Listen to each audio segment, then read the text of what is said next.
बेकरार है, किसको धोखा सब कहते हैं प्यार है, किसको मैं हाँ कहूँ किसको मैं ना, ना दिल जारी है।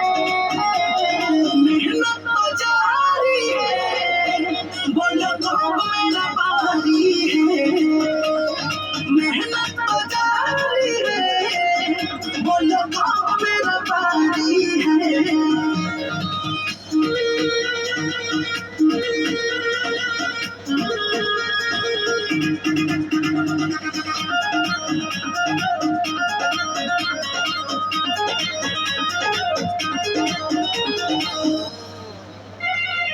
मेहनत के फल होला मीठा तो करा प्रयास हो, कहियो तो मन बदली न हो निराश हो।